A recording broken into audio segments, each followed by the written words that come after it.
And I'm Sean of Renstead Interiors.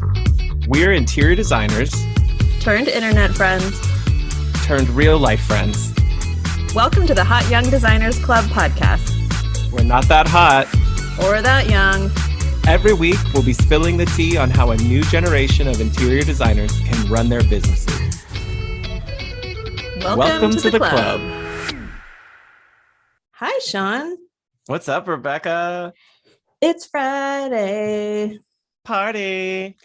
I mean, it's Friday in our time and it's Friday in listener time. If they listen on time. If you're listening real time. Everyone does. I know it's the first thing they do.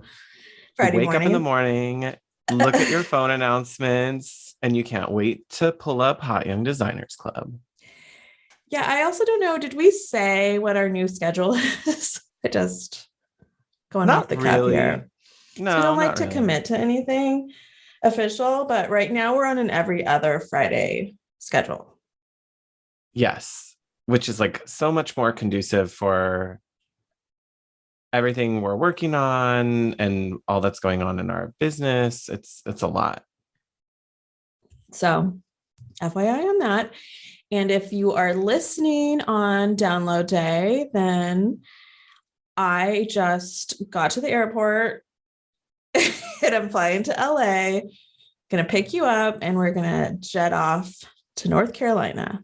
Yeah, we're flying to High Point together. Yay! And Rebecca is on this year's Design Influencers Tour. Yes. It's going to be a lot. I know you're going to be very busy. You're going to be so busy for me. Little people. Waving the paparazzi everywhere. Oh boy, who's this guy? You'll see it's me in my orthopedic shoes because I don't care. Design influencers. I'm going to be comfortable because I know what it takes. We're on our feet all day, but we both agreed that last time we were both disappointed that we got there after a lot of the coolest vintage stuff was already purchased. Yes, we're going to have a vintage day. We get to do that before market starts on Sunday. So we'll be there a day ahead of time for that. Yes. And I am really excited to join the official High Point Market Design Influencers Tour. Esteem Media, who does the Design Influencers Conference, which I attended a couple years ago. And they just do a really good job. So I kind of don't know what to expect at this point, but it'll be fun. I mean, it's not like it's going to be like a fear factor or like something. It's like, oh my God, going to showrooms, good showrooms. Yeah. Like set tours, like, I'm imagining there's some speaker or some sort of like keynotes of some kind. I'm hoping it's not just like walking around in showrooms all the time and that there's like some set discussion, but I guess I'm going to find out. I mean, I'm assuming what you guys are doing as you figure it out. I'm assuming there's going to be like manufacturers introductions and probably meeting some of their team. But yeah, I'm excited to also meet new designers. I don't know any of the other designers on the tour. I mean, I know of them, but I've never met them.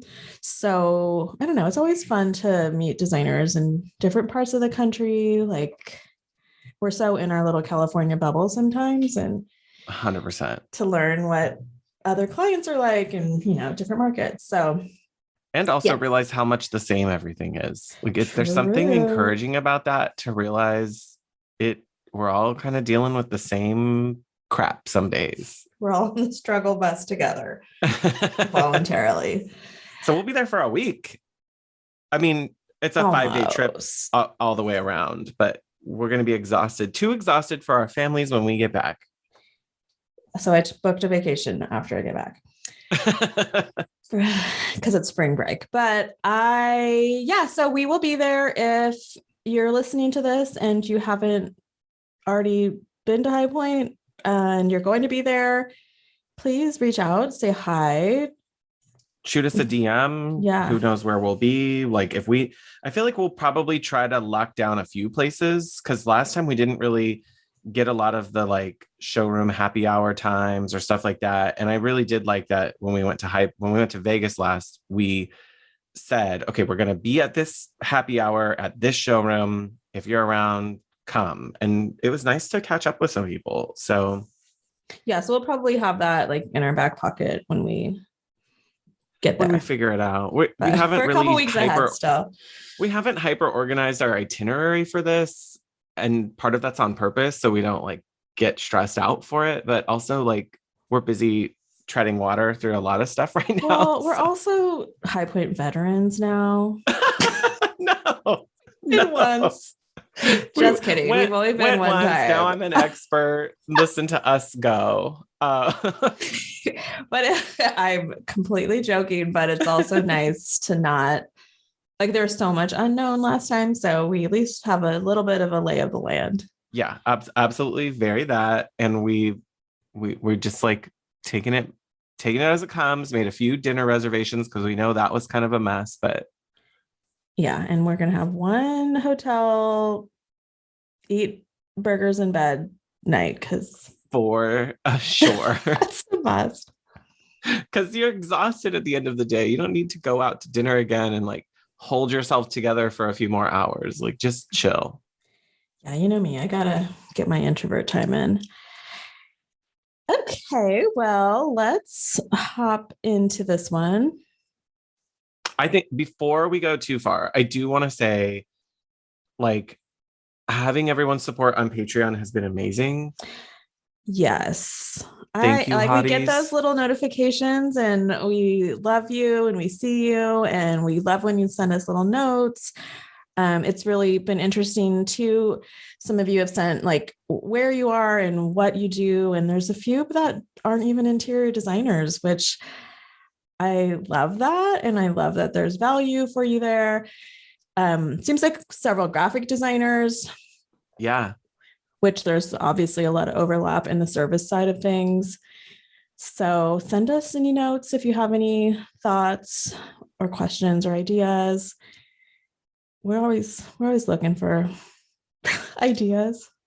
Yeah. It's sort of like bubbling up thoughts because that initial survey was about like what segments the hotties love the most. Mm-hmm. And like, I don't know that I was surprised or not, but like seeing Process Party up there was like, that was pretty encouraging because I feel like sometimes we're just like faking it till we make it as we create and reinvent our steps along the way. And then just to explain, once you become one of our patrons, you get access to see some of these surveys and questions that we ask.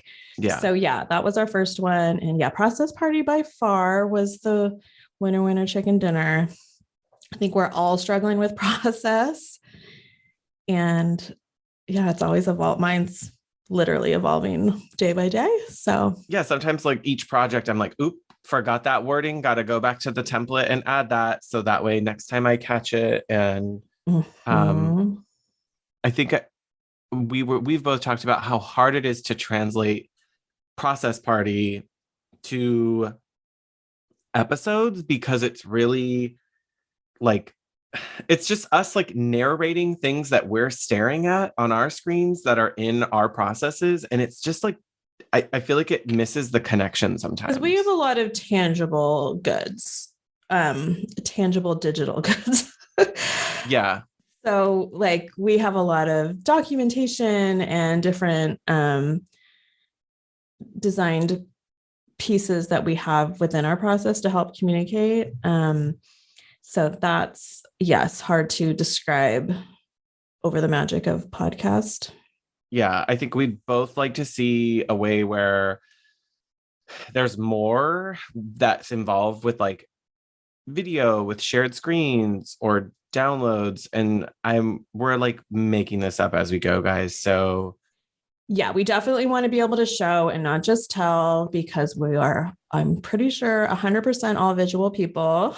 So yeah, to be able to see would be really helpful. So we're working on that. That will likely be part of the Patreon community. Yeah. So just a heads up, we're still building that out and we really are thinking hard about how to make sure it's like a good value for everybody. Right. Yeah. It's still like very we're in the seed stages of figuring that out still, but the ideas are all percolating. We're trying to move in cautiously so we don't jump into too much at once. But I think there's definitely another space there where we can do more for all the hotties in the Patreon platform than we can always just on like recorded audio. Yes. And again, we love feedback. So if there's something you've always wished you could see or do or have, let us know. It won't necessarily be a yes, but it's good to know. Yeah. If you want to give us your feedback, go to patreon.com/HYDC and get at us. Get it. Get it. Get it. Get it. Speaking of get it, let's get our okay, that wasn't. Come on, transitions. Let's get into the episode. There we go.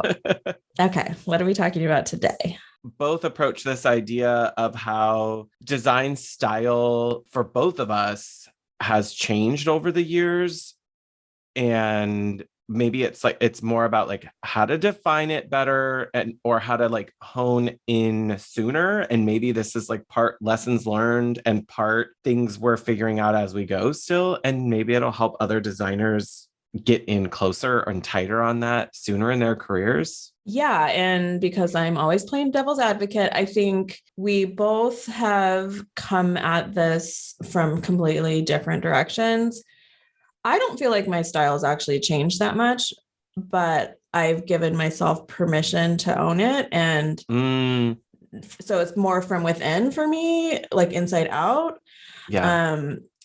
So yeah, I think we could talk about it from that perspective and have your style, how it evolves and how you learn how to do that. Because I don't know what it is about, the internet of it all and like social media and our website portfolios. And it's like this idea that you can like be trapped in what you've created early in your career and then feel like you're not allowed to keep changing it or evolving it. And it's like a weird like catch-22 of like, do something that gets you more business and then like want to keep changing it, but feeling like that's all people are going to keep asking for. Yeah. And that's where you just have to be really cautious of what you put on your portfolio, because don't put anything that you don't want to attract more of.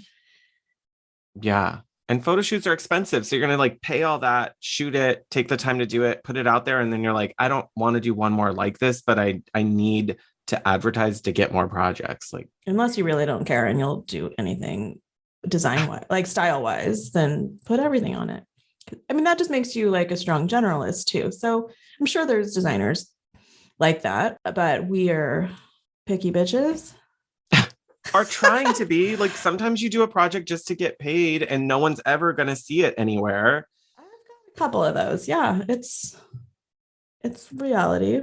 Yeah, like I got to keep the doors open. I got to keep myself fed over here, but also I'm not going to talk a lot about those. They may not be the dream client and the dream project all in the same place. But a check is a check. I just signed a kind of a dream client, but I'm not sure if it's a dream project. It'll be fun. I'm going to enjoy it. I'm going to enjoy working with the client, but I don't know. I'm not totally sure stylistically what it's going to end up like. Yeah. But she'll be happy and that's fine. And that works. And you'll be paid. Yeah. And she won't be a pain in the ass. And sometimes that's the best we can ask for. All the dividends you need. Okay. So do you want to talk like how you feel like what your style is and how maybe it's evolved and where you see it going? Yeah, I do feel like to me, it's like a very personal thing. Like spaces I create for clients are spaces that I could imagine myself loving too. So I feel like as a creative, it's hard for me to separate like what is just me versus what is like the Renstead style. if that makes any sense. And what is the client style? Like, you're not Yeah. just plopping designs into someone's home. Like, it's somewhat of a collaboration. I mean, yeah, I'm not 100% diva. I feel like for me, what are things I always go back to? Like, and I had to, it's helpful to look at how my own home has changed over the years, my personal like fashion style, things like that. But I always feel like I gravitate to like a classic foundation, some of whether that means traditional details or like older styles. Like I love that. I love earthy textures, unexpected pattern. I'm not afraid of colorful textiles or like playful aspects. I kind of like things to not, I like it when it has that sort of traditional but playful approach, because like nothing is that serious, and we don't like, I really don't like that living in a museum aspect where something feels so stuffy that you don't really live in it. And I feel like some design can just feel way too like restrained. Does that make Mm-hmm. sense? And I don't like Yeah, that. like everything's a formal living room. Yeah, or there's like, oh well, we can't do crazy art. It's just like we got to put these very serious landscapes everywhere, or we can't. There's no room for that weird accessory because it doesn't go with the wall, and I just don't like that. That's like not who I am. I'm like constantly laughing and making stupid jokes outside of work, and I feel like my design style, I want it to incorporate some of that type of energy, and I want clients who live that way too. Yes, for sure.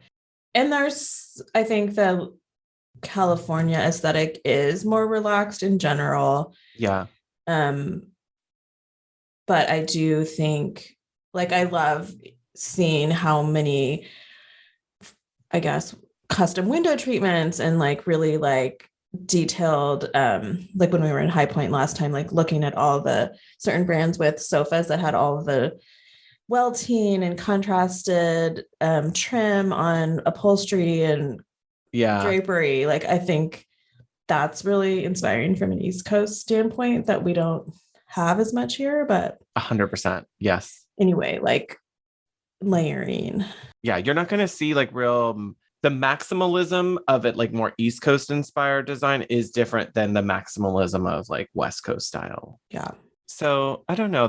It's taken me a while to get to that place, but I feel like the common threads have always been there in what I'm attracted to, even when I've like gone back and looked at projects I did in school. Like there's something that keeps running through all of it, which is hard to believe because in school we're so like oversaturated with stuff and ideas and professors and like everything's of the moment. So I don't know. Yeah. And I think, I mean, I said my style has been kind of the same, but it's not totally, I mean, obviously it's not true. Like, I hope that I gain more Yeah, like where you skills were and in keep evolving. 2006 is different. Well, yeah, I mean, I wasn't doing this in 2006. Oh, like just personally? Oh my God, my Or even house. just like Yeah. trend, like the trends of what we're Yeah. gravitating to. Like, I don't know.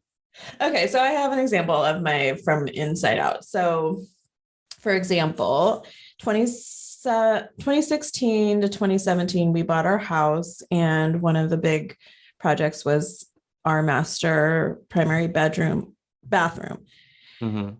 I have a reel that shows the before that went viral a couple weeks ago. It was crazy. Yes. So at the time, I was not doing this professionally. I was total hobbyist. I was figuring it out. I had no resources. I really didn't know what I was doing. So we remodeled the bathroom and it was fine. But I was kind of like looking at the zeitgeist of designers that I would see on Instagram and what was Mhm. in magazines. And I went for that clean, white, bright, everything with like a pop of floor. Like we have like a patterned floor tile, which I still like, but everything else was white. Yeah. And it just Been never, there. I loved it. I loved it. Like, oh my God, the before and the after of it all was amazing. Like, the functionality was really great, but it just never felt me. And as I came into this and I've started owning my love of color, my love of pattern, and realizing I could still be competitive doing that, I layered in a lot to that room. Yeah, so I had this whole thing on Instagram last year. People are finding it right now. I keep having people respond to me about it, but you can find it's called Color Rant in my Instagram highlights. But it's talking about how I felt judged by good designers, hands in quotes, for my love of saturated color and contrast and kind of maximalism, I guess, and felt that that didn't qualify as good. And yeah. I don't know, I still haven't completely articulated it to myself, but I do feel like there's some like layers of cultural significance and possibly racism, things that people of color tend to celebrate color more in our cultures and lifestyles. Not exclusively, obviously, but a lot of the super white, bright, muted, it's like white, black, white oak, like that combo. There's a formula. There's a formula that we see a lot of. Yeah, and it tends to like be really popular in white America. Agreed. I agree with that. I'm not here to make this a political statement, but I also think being open to different influences and cultures is just something to be considering in your media intake. Well, yes to that. Like, I mean, I think you and I have been on I've been on a couple rants about media influence. Like, I did like a mass unfollow on Instagram of people in the last, I feel like I was doing it like towards the end of the year. Like I was having a cleanup atmosphere mentally, and I unfollowed like thousands of people. Like, yeah, you did.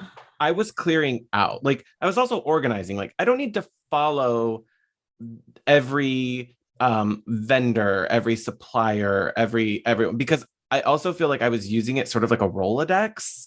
Yeah, and I moved people over to a sources spreadsheet instead, because the aesthetic of like all of the different various contractors and people, like I don't need all of that feeding into me, unless they're doing something amazing. Like I still follow a really like truly masterful plaster crafts person. I want to see that stuff because I feel like aesthetically it makes me think of crazy things that I never would have done on my own. You're learning something from it, but like, I don't need to see like waterproofing. Yeah, I don't need to, and I don't need to see every we have a lot of reps and people that it's like, I'm friendly with you, but like your Instagram feed is not giving me the fantasy. Like I don't need to see that. And I was making choices of whether to mute people or unfollow. I've muted a lot of people too, because what shows up in their grids isn't helping me. Like it's cluttering my brain. Like you said, you moved stuff to a spreadsheet. The other thing I've started doing, so when I find new artists, for instance, or wallpaper vendors or whatever, I just have saved collections in my Instagram. So I'll save like a representative post of theirs into the collection, and then I'm not following them all because I think I follow 3,000 people. It's too much. Like we have to stop like absorbing the same things over and over if we're going to really identify what's ours versus what's being served to us by others. Yes. And feeling, I mean, this seems like weird to say, but feeling like a tiny bit of shame around your love of certain things. If you love really bright primary colors, there's ways to do that in a beautiful way that is going to resonate with you, which is your number one, or the person who lives in the home, and forget everybody else or what you see and think is the way to be a designer. Like I just, Yeah. it took me a while to get over that Like and cast it off. yeah, and find, and like literally every day somebody DMs me and says, I'm so glad I found you. I can't, or like they were responding to that color rant. And like I found myself feeling bad about my love of really saturated textiles. And I need to realize like there's people, like you have to find your people. And we talk about this all the time. Find the people that love the same things that you do, but also question and keep being inspired by new things, I guess. Yeah, I mean, I get stuck because if you followed people for a long time, like other designers, you can see their work evolving and changing too. But I think we forget about that to remind ourselves, Amber Interiors has not always been All Amber caps, Amber Interioring. Interiors. Like she has not always been. She does now. I will say, girl must have scrubbed the fucking internet for her shit, because there are not very many of those IKEA bathrooms that she did hanging out on the interweb anymore. Good for her. Because a lot of that stuff is gone because it's distracting. Like she's still not going to do the same level of finishes. That it's evolved, it's changed, it's grown. It's not just necessarily like the now she only works with like millionaires. It's also that the taste and the style and what she wants to do has grown with that. For sure.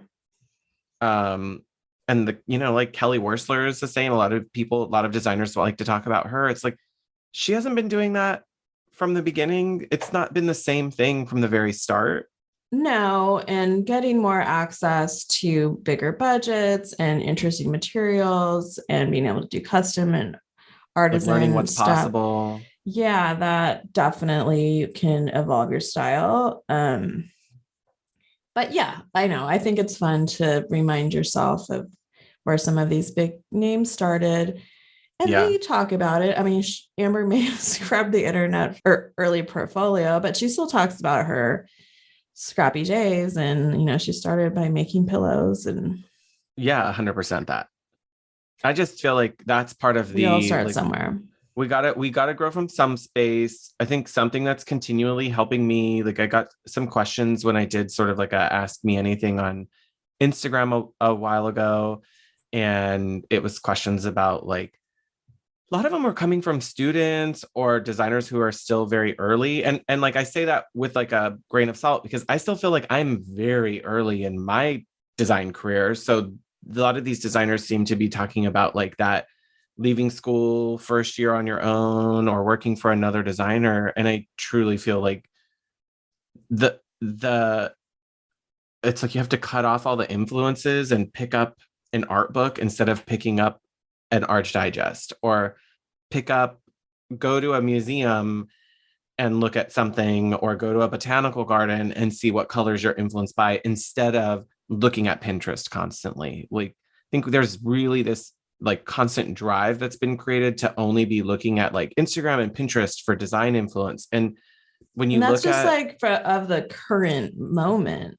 Yeah. Like when you think about, like, do you ever look at feeds from like more classically trained architects, and their feed is like 100% more like forms, shapes, colors, weird textures? Like it looks like a weird collage more than here's someone's work I admire, Yeah. And I feel like maybe we're missing some of that they're being informed by things outside of the industry and their work. Yeah, like stop to take a look at like, I don't know, I like look at the colors that show up in nature and go, wouldn't that be cool if, or like I don't know, I sent you guys a picture of a random person. I'm not going around okay, I'm going to say this anyway. I have a picture of a person that I took because the colors they were wearing were really like inspiring from a color scheme perspective. Wasn't it so like I like their butt? Yes. Because I didn't want them to see that I'm taking their picture, but I like sneakily snapped a photo so I could capture this like color story. And my camera roll has a ton of weird shit like that, where it's just like weird textures coming together outside of a building somewhere, or like a Color blocking. random Yeah, colors. I remember this really amazing gas pipe outside of the Old Navy in the parking lot that had this amazing like color blocking with like distressed flaked paint that was like layered. Yeah. It almost reminds me of the very beginning of Instagram. I know, when we were just like inspo. Yeah. I mean, what is that? We're already like 8 years ago. But it's from almost that, like a Tumblr. Yeah, it's just like I don't know. I feel like that is more valuable to help inform us than show me a room and then let me take off from that room. Like that's not going to help you get to your style. That's going to help you build off of someone else's style, which is like that's kind of design, but it doesn't have to be all of it. And something else that I do similarly is I have a whole collection of old architectural digests, like from the 60s and 70s. But actually, I have them from the 60s to the 90s. Yes. And yeah, some of those 80s, 90s are. Oh my God. When you come to visit, I play the game of you have to pick one. This design, you have to pick one of these rooms to sell to a client. Yeah. But I like looking through them, especially the old ones, and just really finding like a room that still feels relevant.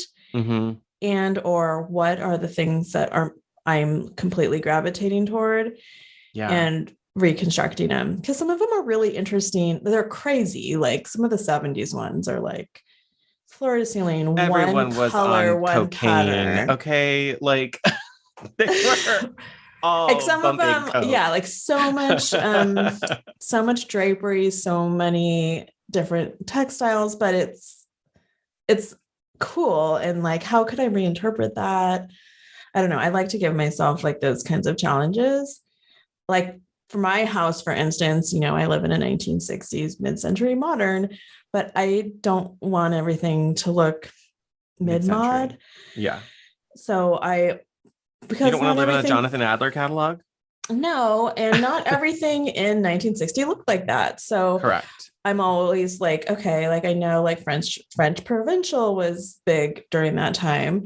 Yes. And also randomly like medieval influences were weird in that 60s to 70s area. There was like a weird castle influence on some design, which was really funky. Yeah. And some of it's definitely not, I mean, a lot of it's definitely not good, but like how do I reinterpret it and still feel appropriate? I don't know. Yeah. But also now. And anyway, so what would you suggest if there's somebody out there that is like, I like a lot of things, but I don't know what my signature style is? I might really literally do like get magazines, things you hang on to, like flyers, little things you've picked up, and then put them together. Like literally do like a mood board, but not focusing on the room itself, focusing on like a thing or an item or a color. Less of the it's this layout of a room, it's this arrangement of a piece of furniture. I think it's more about, oh cool, look at that texture, and like maybe start tangibly, because so much of our lives is digital. Like let's reel it back to the basics of like bringing together pieces and look at the common threads. Like collect a bunch of stuff, tear out a bunch of stuff from magazines, and see what bubbles up as common threads through all that stuff. Yes. And also, if you are working and have projects, I like to go back and think about every project that I've done and tap into like the body feeling of each one. Like put the money aside, put the client aside, but the work itself, which ones light you up? Which ones would you kind of do for free if you didn't need money? Which ones would get you really excited to keep doing? And what are the common threads between those? Because to me, like you have more of a, I feel like stylistic and historical period is more of your ideal like Oh yeah. home with specific architecture, not specific, but detailed architecture. 100%. Yeah. Where I'm less of that and more of how colors and textures play together. And I could apply that to any style of house. So yeah, I think we all have to hone in on the things that, where do you start? Like, I know you like to start with architecture.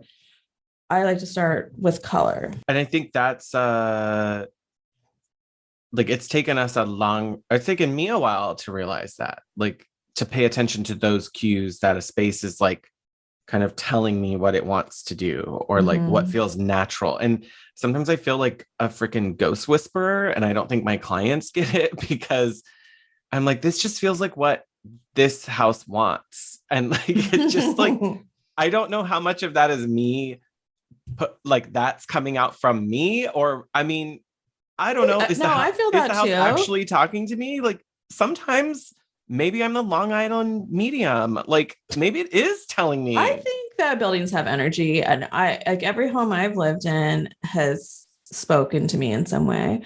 And that's partly why, like my house reference again, like this house, yes, it's mid-century modern, but I feel like it has some formality to it that needs to come back. I'm really wanting to work on a formal living room that is just a sitting room. And like I was telling kids you, allowed. Like, no, I mean, I only have one, but like I want that Gilded Age Bridgerton fantasy in I can feel that. my style, this time period, 8-foot ceilings. Yeah. World. So I don't know. The return to formality, like it's a pendulum swing. Same thing with like open floor plan to closed floor plan. Yeah. Like it's sometimes we're swinging back to old trends. Your architectural digests make me feel that of like, actually, if this was updated and restyled by like someone else now, the space would look current sometimes. And you're like, that's interesting. Like this is already 40 years old. The crazy drapes that are like really fussy. Oh God, I hope those don't come back though. But some, like you put some Zach and Fox fabric on there, they probably look pretty cool. Maybe, but like we don't need ballooned draperies. Remember when they were stuffing them? They would stuff them to make them puffy. Yeah. Like God, this isn't like 80s bride sleeves, like, puffy sleeves and puffy drapes were a thing. But strip off the puff. Yeah, but the fabric, the volume maybe reduced a little. The drama in a new way. Yeah. Yeah. Okay, we're kind of digressing, but I think it's just don't feel like you got to do what everyone else is doing. 100%. Edit your influence. Don't feel shame about what you love. Yeah, don't let other people tell you that's not going to work, because there are people out there who want it. They just need someone to be there to represent that voice. And maybe you need to hone the skills of making it look more upscale or luxury in a way. Like, but you can do bright colors that are luxury. Like, absolutely. Find the references that show you that and then figure out, reverse engineer how they did it. Yeah. I'm with, like, I feel I gravitate towards drawing like from my Sherwin-Williams like historic deck. And there are so many shocking colors in there that I'm like, these obviously have worked and they can work again, but people who don't think they're in a historic or an old home probably wouldn't pick it. But you're like, these are classics for a reason. They work for a reason. We don't have to reinvent them. I don't know. I was actually DMing with someone on Instagram who was kind of going through this, and I was thinking about a long time ago, I haven't been in forever, but Mount Vernon, our nation's founders home in Washington, D.C. So the paint inside the rooms are very, very bright, saturated colors. Like I remember like the sitting room. I mean, it was like grass green, like really bright, floor to ceiling. And I remember the docent saying that was because pigments were so expensive and hard to come by that it was a display of wealth. Oh, what a Which, flex. I know, which is so opposite now. Like, for some reason, like, color now the is, flex is having nothing. like, I don't need anything. Like the Kim Kardashian's beige house, floor to ceiling, like that's the flex. I don't know. I just, it's not, we don't it subscribe doesn't make to me it. happy. It doesn't bring me joy. Yeah. And it doesn't mean that can't bring other designers joy. It's just like, how about we make it look like you and not just you're copying another style, and that you have your own perspective. You just have to let that voice get a little bit louder and not let others be louder than you. And find the things that support your voice and don't compare yourself to the things that don't, I think is the big key. I love it. Everybody do it. Everybody stop the hustle for a few minutes, stop the grind, give yourself some time to like see what percolates up, see what marinates and bubbles up to the surface, and you might be really surprised by what's out there. 100%. So until next time, stay hot, designers.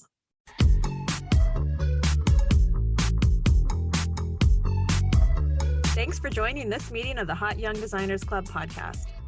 If you liked what you heard, please subscribe and leave us a review on Apple Podcasts. Check out the show notes there for links to things we talked about today.